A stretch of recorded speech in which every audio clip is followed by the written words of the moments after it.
First, I'd like to introduce our panelists. We have Elizabeth Candelario from Demeter. She's the marketing director of Demeter. We have Mike Ferry, president of Horizon. And we have Steve Demos, founder and former president of White Wave, and also founder of Next Foods, which created Good Belly. So welcome, panelists, and please, starting with you, Elizabeth, if you could tell us a little bit about your background and yourself and why you're here today. Thank you, Liz. Why am I here today? I'm very happy to be here today to talk to you about the future of food.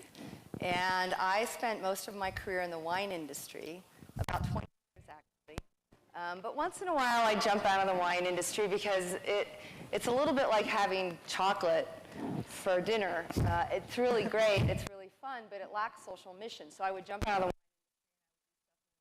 the realm, and then I'd have to get my kids medical insurance, so I go back to the wine industry. But about 10 years ago, I was marketing director at a winery in Dry Creek Valley in Sonoma County, Northern California, called Quivira Vineyards. It was owned by the former CEO of SmithKline Beecham, a man, Henry Wendt, who was a titan in the pharmaceutical industry. And our general manager was a PhD in organic chemistry from Stanford. And we were doing a creek restoration on the property to restore the steelhead and salmon habitat in a creek that bisected the estate. And we felt like there was a little bit of a philosophical disconnect between all the work we were doing in the creek and getting our organic certification. So we hired a consultant named Alan York to come work with us, and he showed up every Monday for 5 years. And he slowly convinced us not to just get organic, but to, as he would say, go all the way and get our biodynamic certification. So that was 10 years ago, and potentially two of the least likely people that you would think would be early adopters of biodynamic here in the United States. But during that time, I was so personally inspired by that experience that I felt there was a merging between my interests in social mission and the work I was doing in the wine industry. And so when the winery was sold and Henry retired, I convinced Demeter to hire me. Demeter is the nonprofit that certifies biodynamic farming here in the U.S., and I've been working with Demeter ever since. Thank you, Elizabeth. Mike. You may have heard our debate when the mics came on. We were talking about the future of food. Which one could you live without, right? Cheese, wine, or chocolate? It was kind of a tough call there. But hi, everybody. I'm Mike Ferry. I'm the president of Horizon Organic. This is my third year at Lohas, and it's a pleasure to be on the panel this year. As you may know, Horizon is really kind of a pioneer in the organic industry. We were founded 21 years ago right here in Boulder. And we're obviously fortunate to have on the panel today one of the real kind of visionary entrepreneurs in the industry, in Steve, who will introduce himself in a minute. But it's particularly fun for me because Steve is the founder of White Wave, which is my parent company today. So great to be here. As for me, my background is more traditional consumer packaged goods at Campbell Soup and Procter & Gamble, with an entrepreneurial stint at Segway. But about 15 years ago, I became passionate about organic when I had a personal issue. I was fighting serious allergy issues, and I was not getting good answers from Western conventional medicine. So I eventually went to a naturopath who turned me on to an organic diet. And as a result, my allergies got dramatically better. My whole energy level and outlook on life got markedly better, and I was transformed into an advocate, right? So that experience really opened my eyes to the wonderful benefits that organic has on public health as well as on the health of our planet, which is why I'm thrilled to be leading Horizon. Over the years, Horizon has helped to convert hundreds of thousands of acres into organic farmland.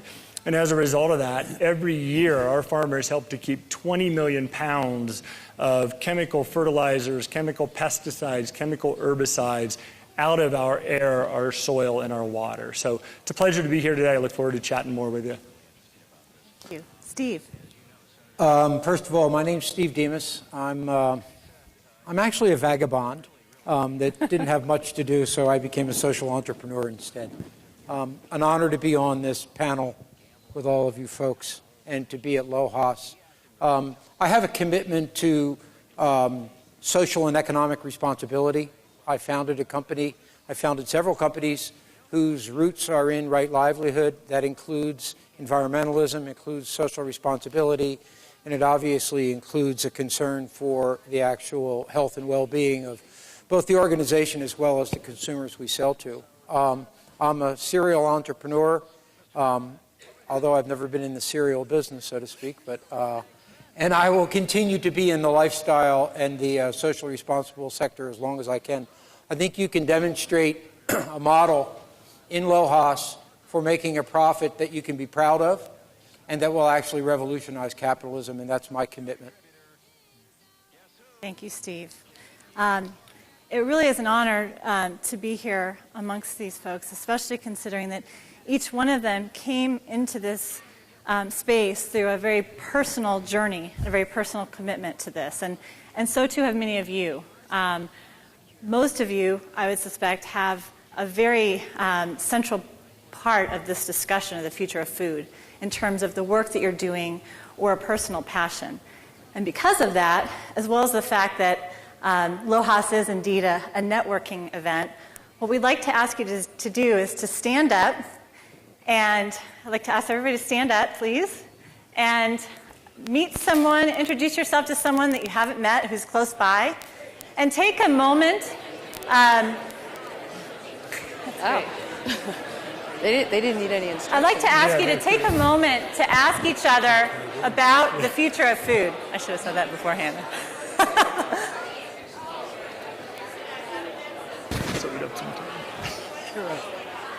Okay, thank you, everyone. Thank you. Now, what I'd like to do is ask you to ask your new friend what specific questions or issues are most important to them as it relates to the future of food. So take a couple minutes and talk to your new friend about the future of food, and then we'll ask you to share some of your comments or questions.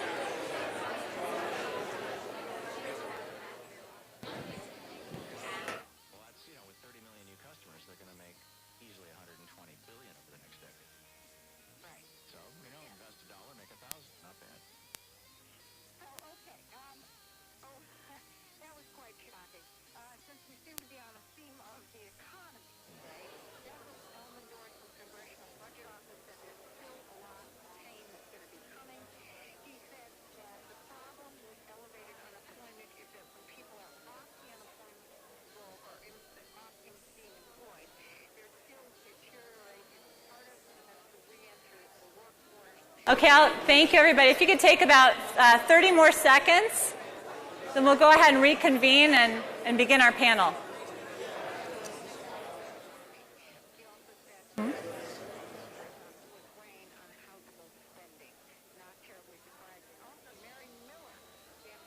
All right.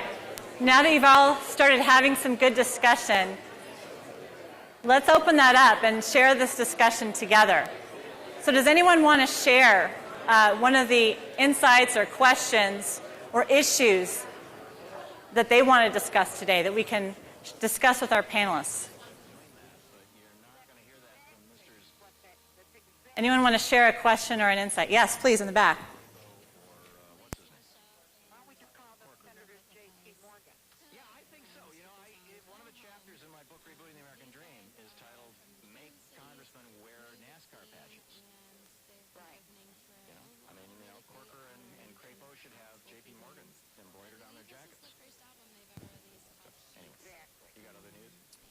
Yeah, no, that's a great question. I mean, local is obviously a trend that I think is right for the environment and isn't going away anytime soon.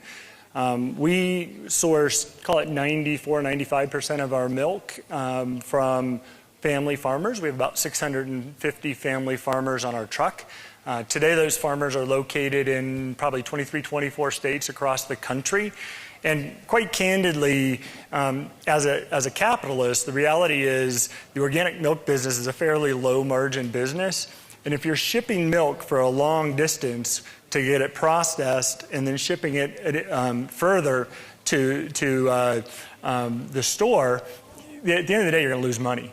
So it's in my best interest, both from a sustainability perspective, as well as from an economic perspective, to try to get our network optimized with as many processing locations as I can and farmers in as many states as I can, so that the milk is truly pretty local. Now, the challenge that I do have from time to time is the ability to put local on my packaging, just because there's synergies by having a single package that I use across the country.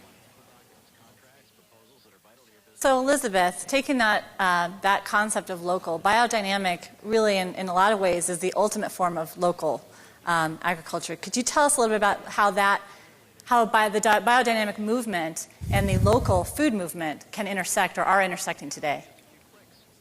Well, I think historically here in the United States, because biodynamic is really a nascent movement here, much like organic was 35 years ago. And by the way, the pictures you all are going to see up there are all Demeter certified biodynamic farms in the U.S. So enjoy them. So up until 6 years ago, we had 50 biodynamic farms in the country that were small and medium-sized family farms that sold locally and regionally. The first CSA is actually a biodynamic concept based on associative economics. So I would say that the roots of biodynamic are definitely in local. That being said, I'll also say, and I'm on the opposite side as Mike, that it really helps having national marketplace, because you really can't build consumer awareness until you have products that are available all over the country.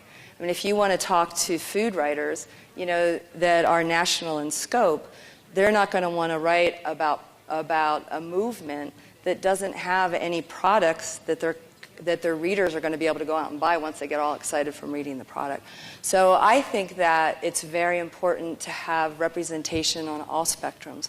We should have, when you look at your pantry and your refrigerator, a lot of the things in your refrigerator that are fresh should come locally. You'll definitely have your favorite olive oil that might come from Italy, and you shouldn't feel guilty about that. Or your sugar that comes from Brazil, because certainly we can't create sugar here in the U.S.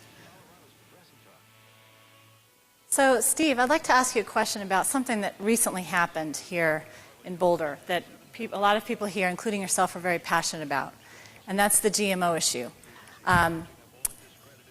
This is something that's very interesting because in California, as you know, California is going to be introducing legislature this fall that, if passed, it could actually require GMO labeling on food products in California. Now, 40 countries around the world, including China, are already on this trend, are already labeling their products. Steve, why are we so behind in this country? We have 70% of our food products now contain a GMO ingredient in some form or fashion.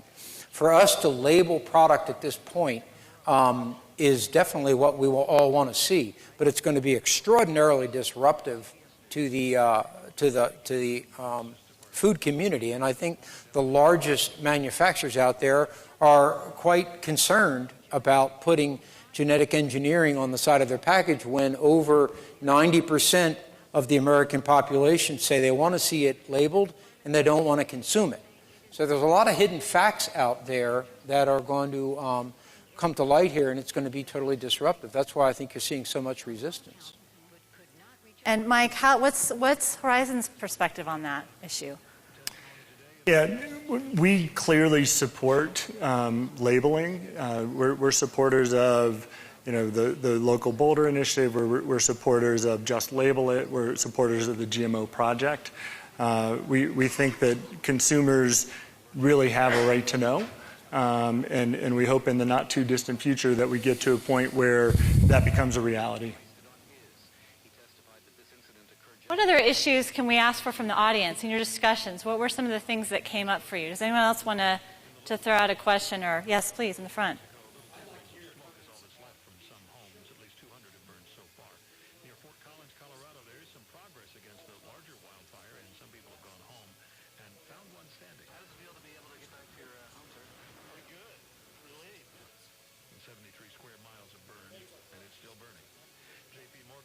The question was about the future of sugar in our society. Boy, it's been 4 times, 5 times that I've seen sugar come up in my career, and it's under many different forms. It's finally being called sugar for sugar's sake, and I don't care what form it's in. It used to be that fructose was good, and then it was honey that was good, and then it was turbinado sugar that was good, and it goes on and on.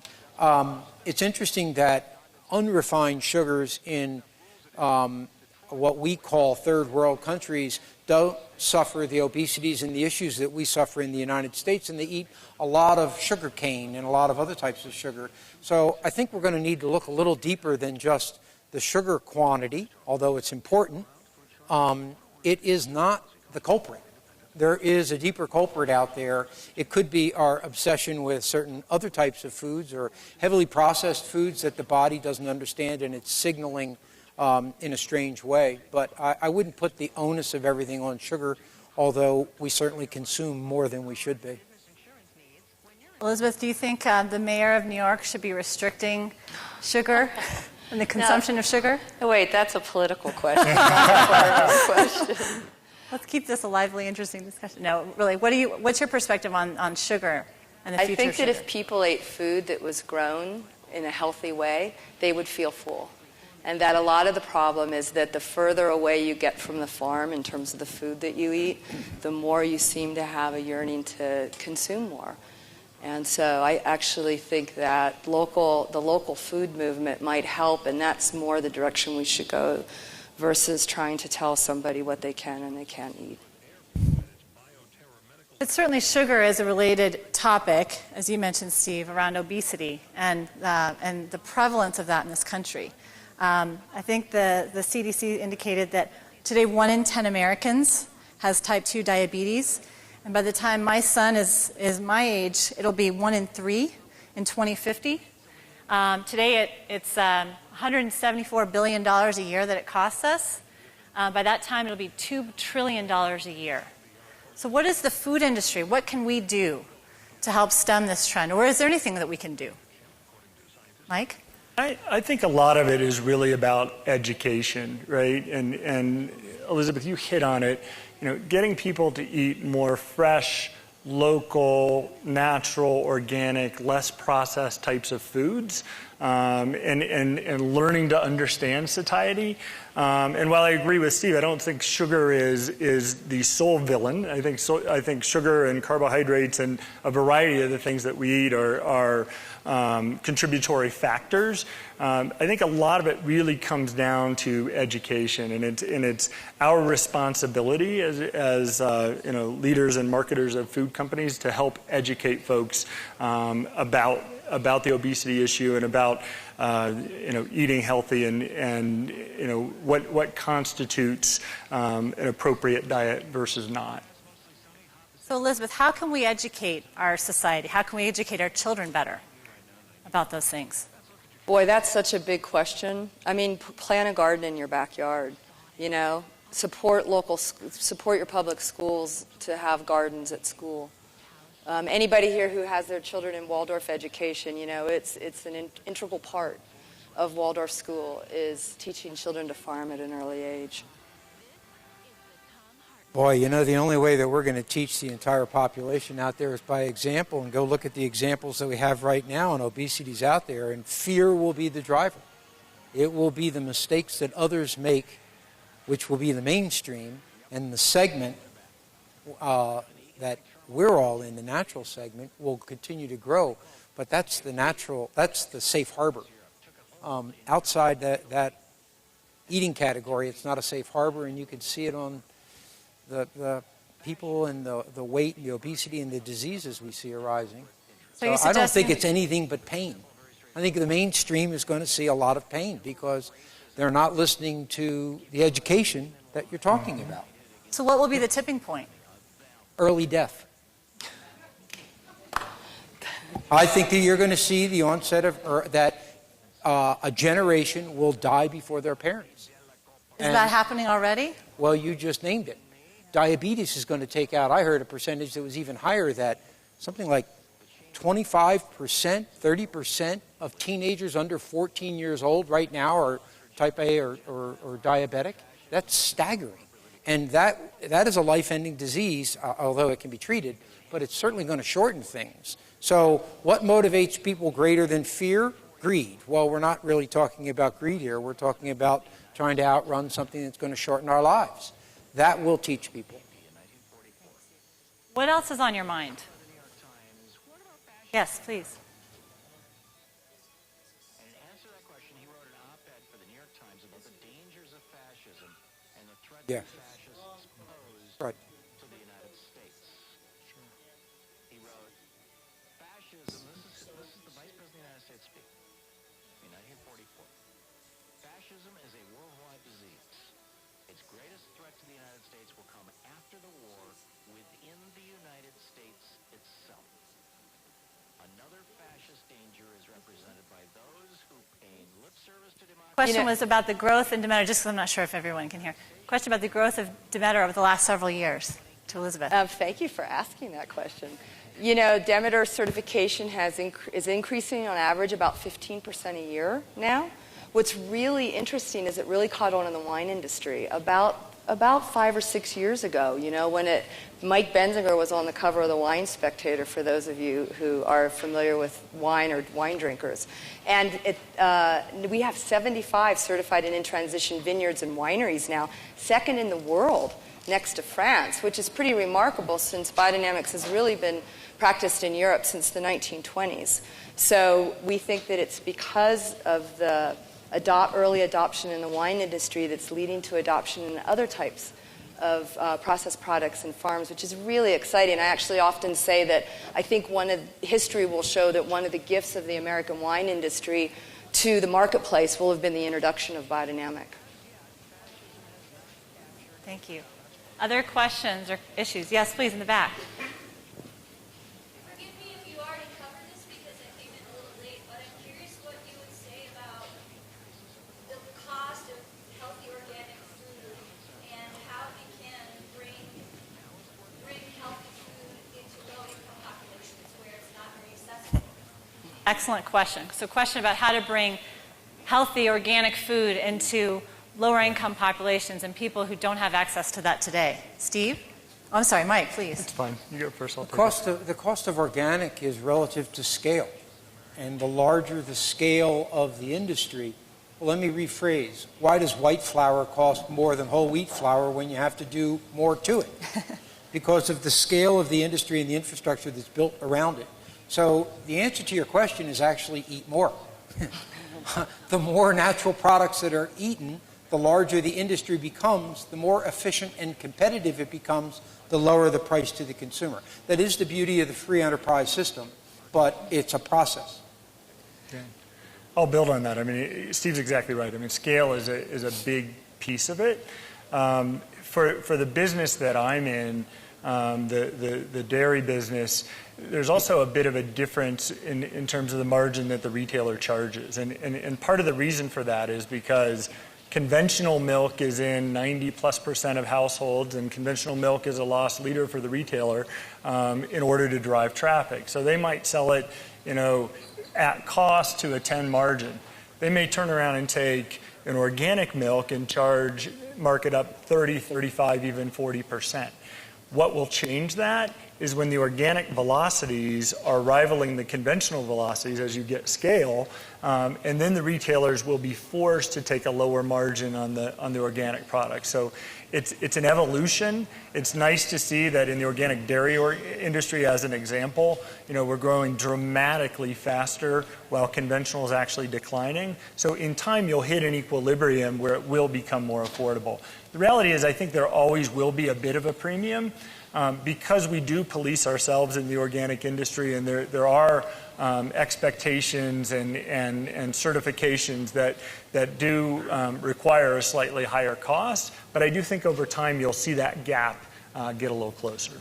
May I add one thing to that, if you don't mind, Liz? Sure. Because I think that, folks, the U.S. government could do a lot more to help and be more creative. Let's face it, the top 5 crops that are funded by the Farm Bill have nothing to do with organic. I mean, you're talking about soy, cotton, wheat.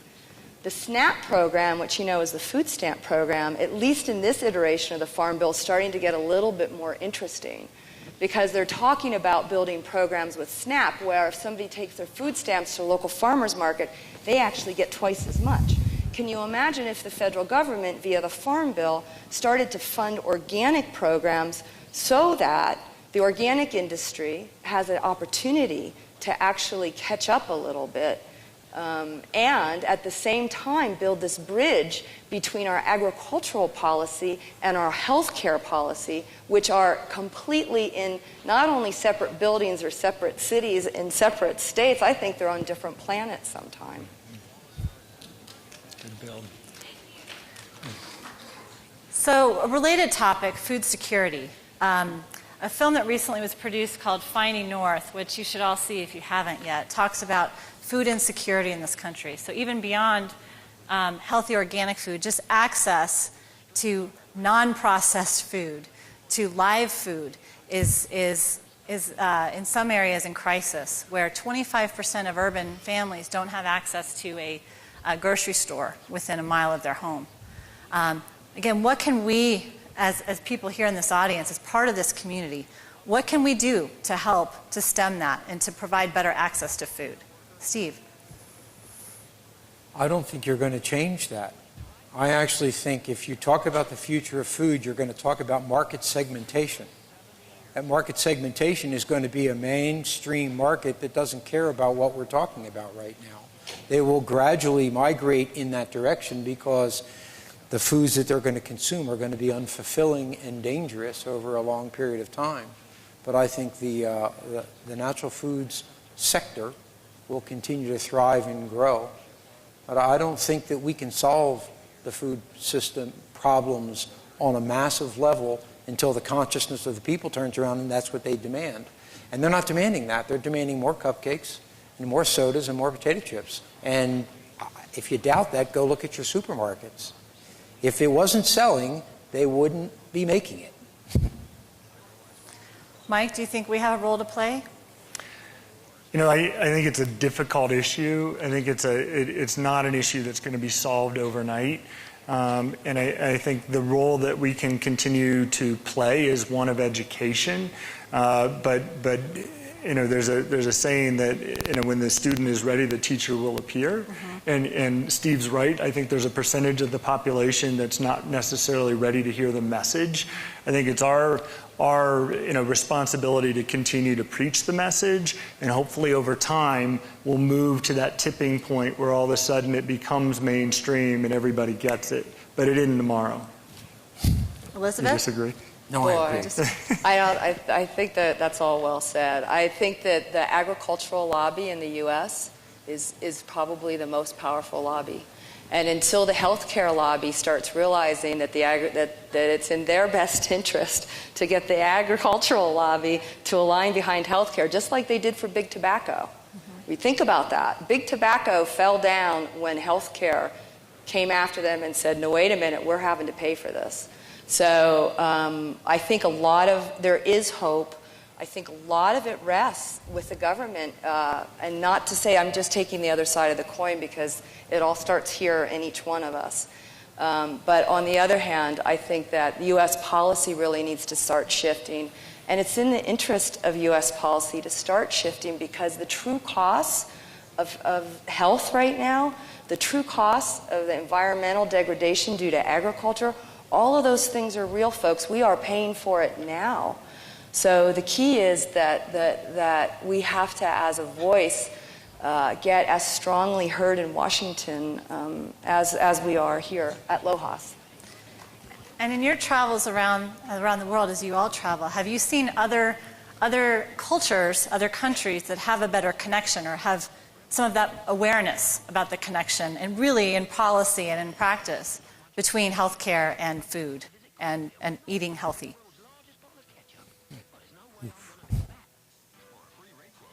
I don't think you see it in the mainstream. I've been all over the world, and I don't think you see that connection between health and well-being. They're still working on Maslow's lowest order hierarchy, and that's survival for the most part. And if they're eating natural foods, it's because they're closer to the land, not because they chose to go out and pay for organic.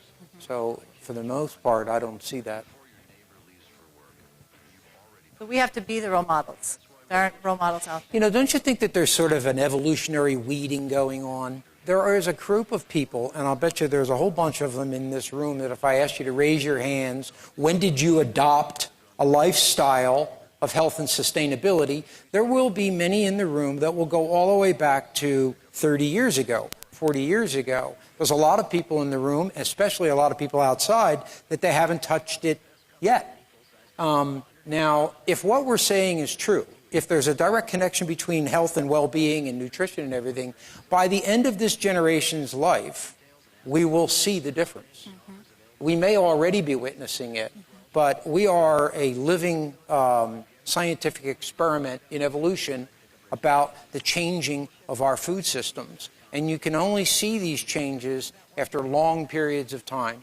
So will we see a change? I'm not as pessimistic as I've been sounding. Yeah, I think we're all demonstrating a very positive change, especially the ones that are attending Lohas and living this lifestyle.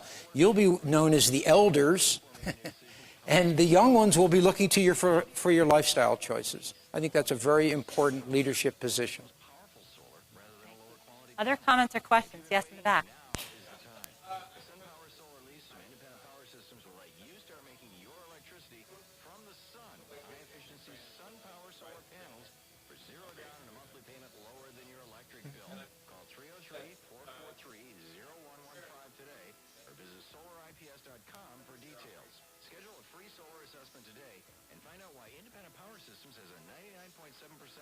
Customer satisfaction rating and why they should be your choice for solar in Colorado. Now get up to $1,000 cash back when you sign up to go solar with the SunPower solar lease from Independent Power Systems. Call 303-443-0115 today or visit solarips.com for details. Sure. Yeah. Do you want to go first? No. Let me go first. Leave me with the loaded question. He's living it right now. You know, it's a great question. I'll share a couple thoughts with you. One is White Wave operates pretty darn independently from Dean Foods, although Dean is clearly our parent, and I'm not ashamed to say that. You know, as we look to bring natural and organic brands into the mainstream, it's interesting. There's a bit of a paradigm in organics that says scale is bad. And I think that's one of the things that's holding the organic industry back, quite frankly.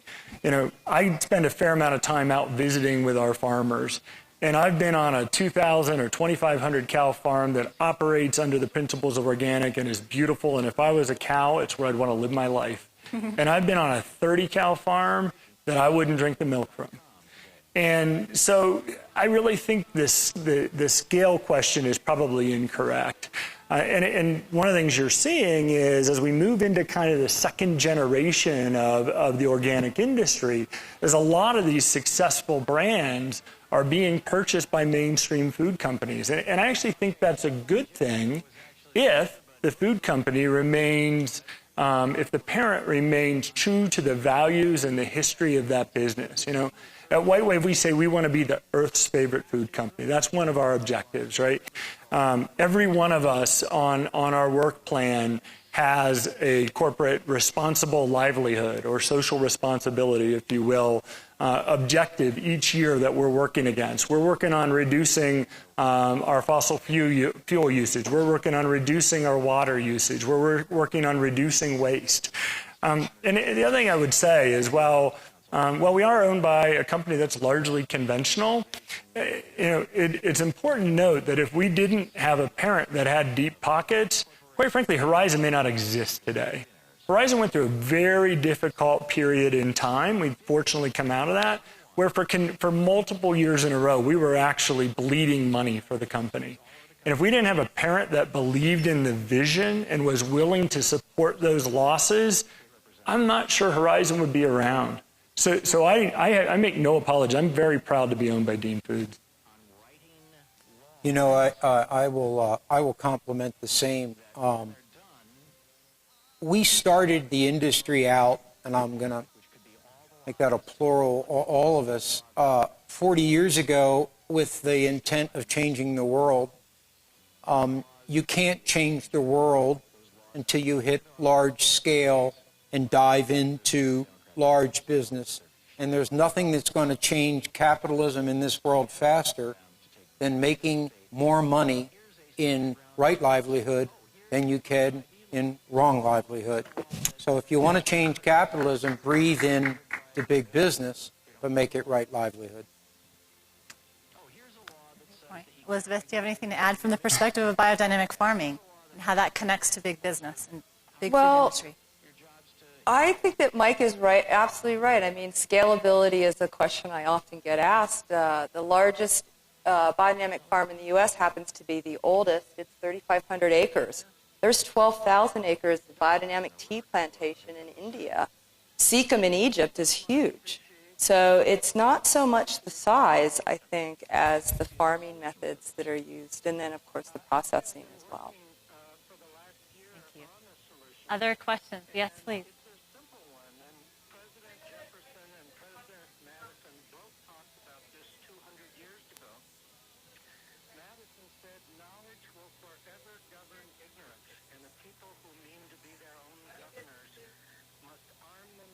Could you explain what it is first for the audience as well? When we launched Silk, the market, if I remember correctly, was 70-some% GMO, and we were identity preserved non-GMO. So we went to a specific area of the country to raise our beans. And ultimately, I was the one that initiated bringing in beans from both Brazil and China. So anybody that wants to shoot at the current management team, you're shooting at the wrong guy. There are a lot of economic reasons for doing that. Now I lost track of where we were. I'm sorry. Oh, the identity preserved. So the lessons to be learned are we took a very scientific approach. We stick tested the beans in the field, then we lab tested every one of them coming through.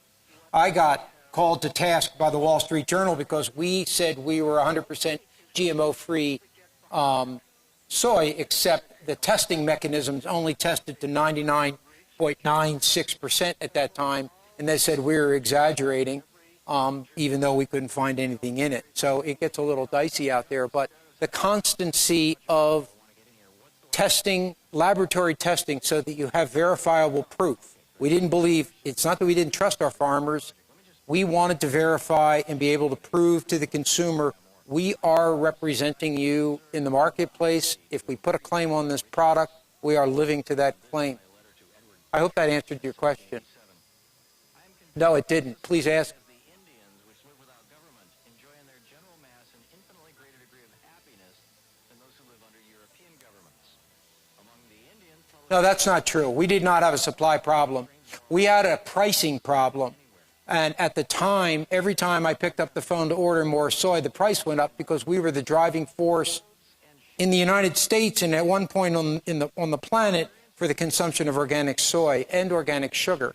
So to climactically protect the business, we went to the Southern Hemisphere because if there was ever a drought or a disaster in the Northern Hemisphere, we'd be out of business. We did not have a shortage of organic, certified, non-GMO beans. It just got real dicey when everybody started complaining that they were bringing product in from overseas. This is a big business trying to protect its brand promise to the consumer. I am shameless in saying that because it's the right. I do the same thing today.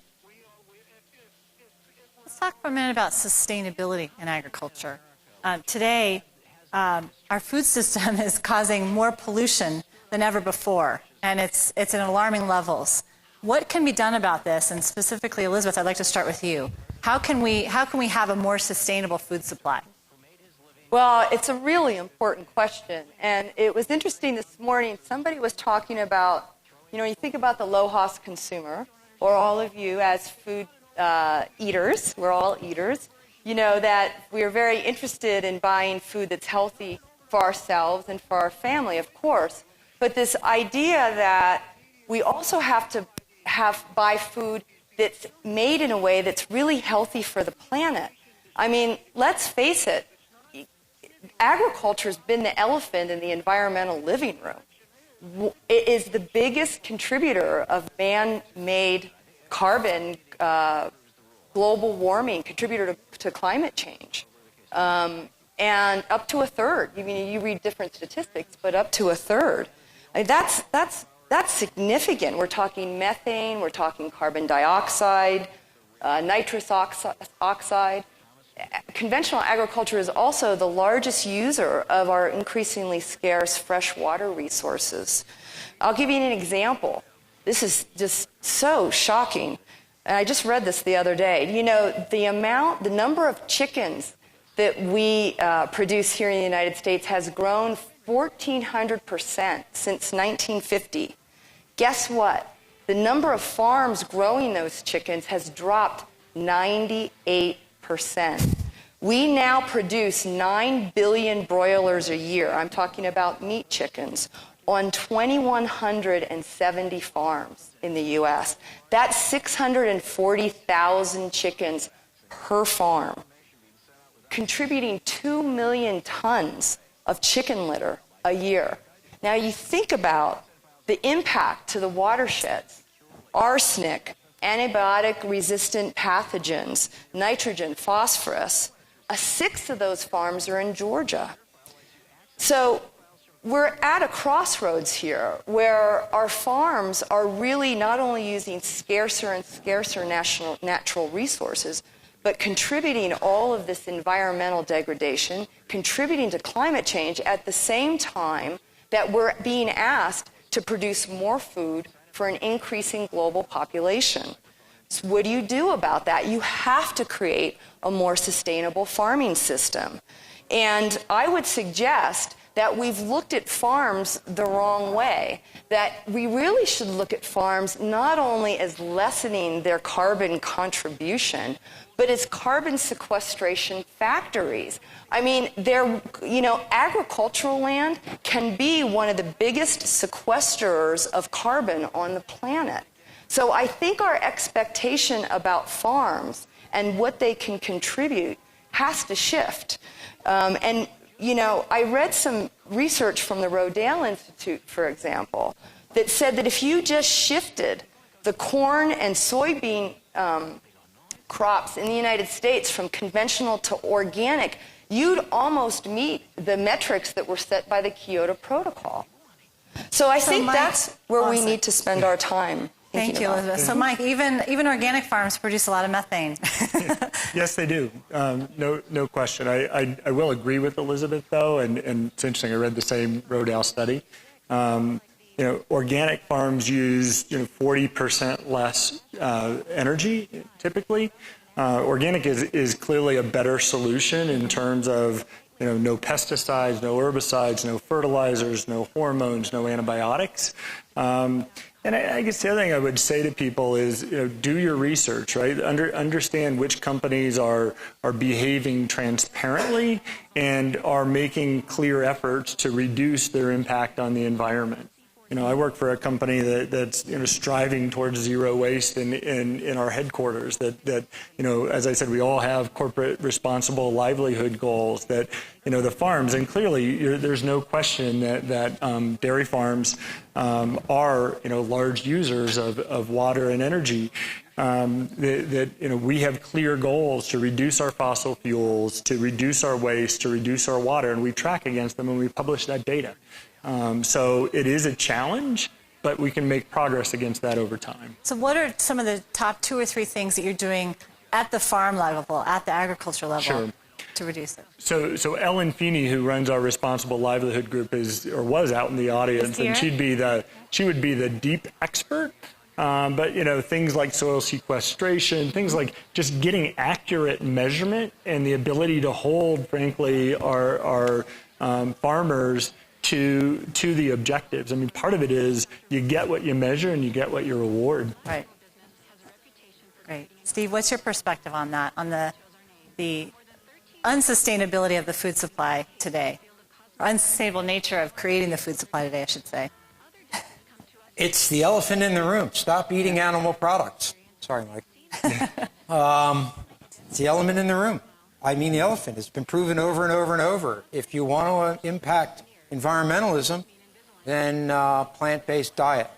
But more importantly, actually, because that's a stretch. You're not going to get everybody to become a vegan or a vegetarian. What's going to happen is we're going to have parity between competitive products. And we already know some soda water companies out there where parity exists between, do you want a Coke? No, we don't serve Coke. Will you take Pepsi? Oh, sure. I mean, you can't tell the difference. So in this competitive environment, you're going to get an organic milk or a soy milk or a chip or anything. The difference, once price is at parity, quality is at parity, marketing is at parity, will be culture. Will be what does the root of the company stand for. And there will be segments, market segmentation that says, this is the way my voice is most readily heard at the level that I want, influencing politics, influencing local. So I think that's where the future of the politics of food, the democratization of food will occur. When you're voting with your dollar for the culture you think is going to improve the planet. And that's really powerful, of course, for most of us in this room who are involved in those brands and really being parts of those cultures. So that's good news for us, right? Very good. Continuing to tell that message. Other questions or comments from the audience? We're down to maybe the last 2 or 3. Yes, please. Hi, Steve Hoffman. Nice to see you.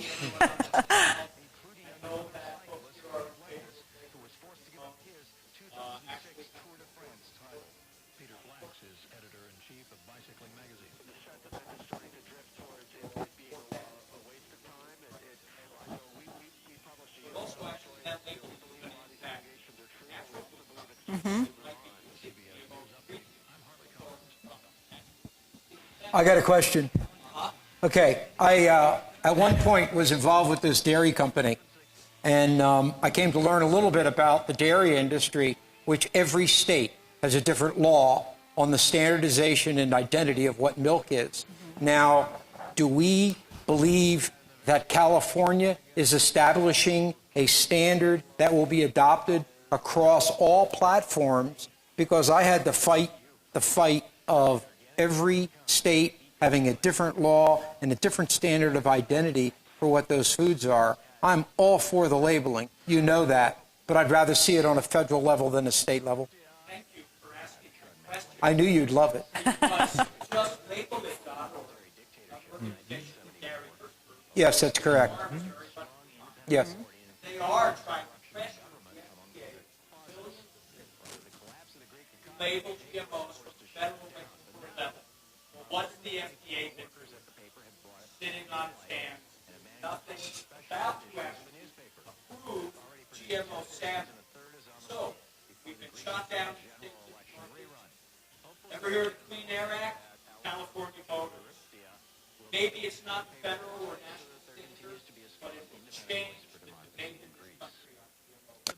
I think you're right, Steve. I'm just nervous about it cascading to, okay, Wisconsin takes it on and Washington State takes it on, and you get the ultra-progressives who say, yes, this is right. Unless they adopt the actual wording of the law, the danger is in disparity between the states, and that's my only concern.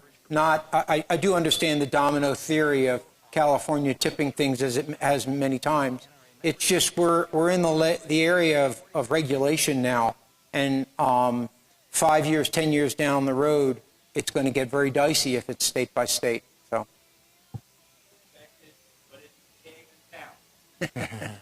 I'd like to add that the NOP, the National Organic Program Standard, forms the base of the Demeter biodynamic standard, and then the biodynamic standard builds on top of that. When it became clear to us, and I'm saying this as president of an organic certification company, when it became clear to us that the NOP was probably going to allow some GMO tolerance, in other words, an organic farmer has to do everything they can to avoid GMO contamination. They can't use GMO seed, obviously, but even more than that, their processing facility, everything. But should they become contaminated, unlike pesticide contamination, where the NOP has a very firm stance, it's looking like there's a lot of gray area.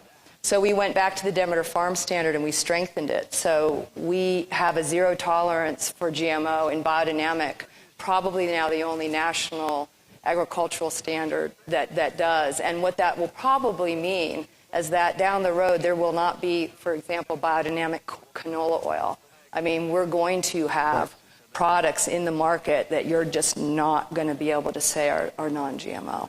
I was going to say, you're going to have a couple problems with your commodities. Right. Yeah. Yeah. Absolutely. Okay, we're down to the last two questions There's a or man in the comments. back. Way back. Way in the back. Yes, sir, please. Thanks, Steve.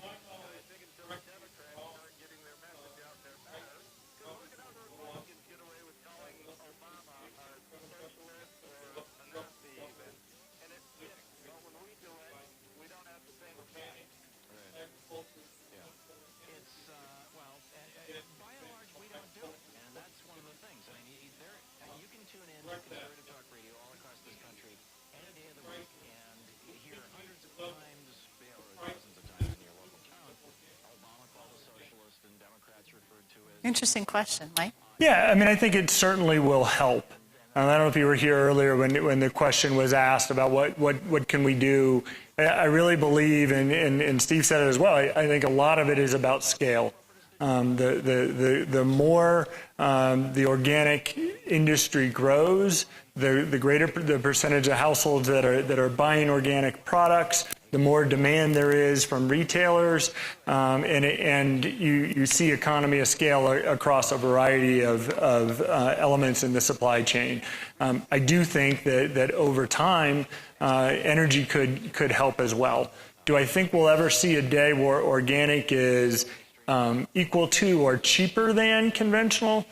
I'm not sure that we will, because I think food companies have worked extremely hard to take costs out of their system. But I think that premium will get markedly decreased over time, but it's gonna take it's gonna take a while.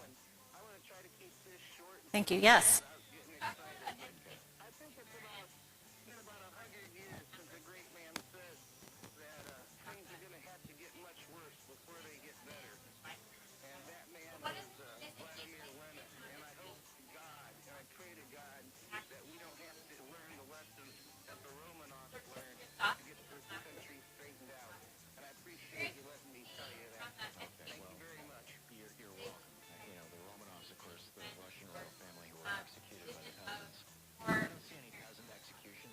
Boy.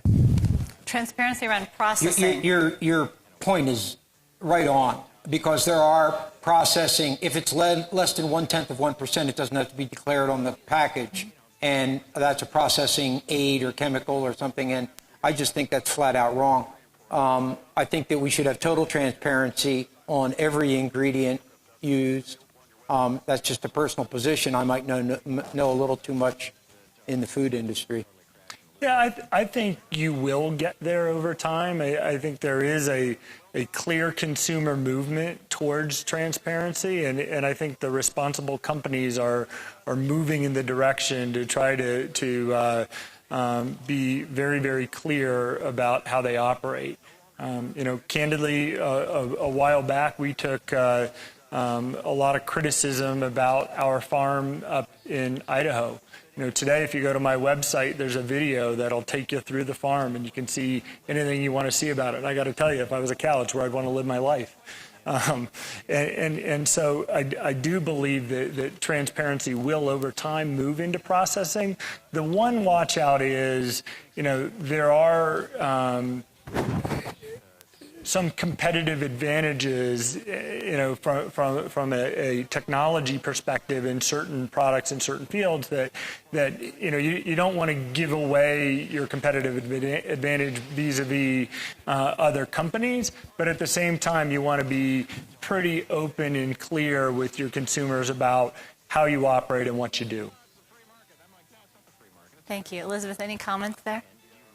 Agreed. Thank you all. We really appreciate everybody being a part of this discussion. What we'd like to do now is ask each of our panelists to leave us with something in closing that we can take back with us as we leave Lohas today, to our homes, to our families, to our work, as it relates to this topic, something that we can do or take action on. Elizabeth, we'll start with you. You're going to make me go first. Absolutely. Ladies first. Actually, we were talking earlier, and Liz posed this opportunity, and I would say that I have a favor to ask all of you, And that is the next time the word biodynamic comes up in conversation, that I have a very simple definition that you can take with you. And that is that biodynamic farming is a very comprehensive form of organic farming. Thank you, Elizabeth. Yeah, I think that's something that we all were discussing amongst ourselves. How many people really know what biodynamic is, and how can we help with that movement? So just telling people what it is and being able to explain it. So thank you. Mike? Yeah, just a couple of closing comments. First, thanks for the time today and for the conversation. It's been terrific. I've really enjoyed it. Not meaningfully different from what I've said today, but I think it's about doing your homework. It's about supporting those companies who are acting in a socially responsible way. And it's about picking a few causes that you want to support and represent. On Horizon, for example, off the top of my head, we support Farm Aid, we support the Non-GMO Project, we support Just Label It, we support Conservation International, the Bonneville Environmental Foundation. I mean, there's a variety of others, but pick out those things that you want to be a part of and make a difference, and do your homework and understand which companies are also doing their part from a social responsibility perspective. Thank you, Mike. And Steve, you promised to share your cherry pie recipe. Now, how many people in the audience know what schmeat is? I doubt if anybody does. Want to. So I'm gonna leave you with a little bit of humor and a question, because we've been talking about a paradigm challenge. We've been talking about organic and conventional food. And I used to have this great question about how are we going to feed people when we're only set up for 7 billion, we're destined for 9, they say, and something along those lines, and the agricultural systems won't support it. That's all within our lifetime, folks.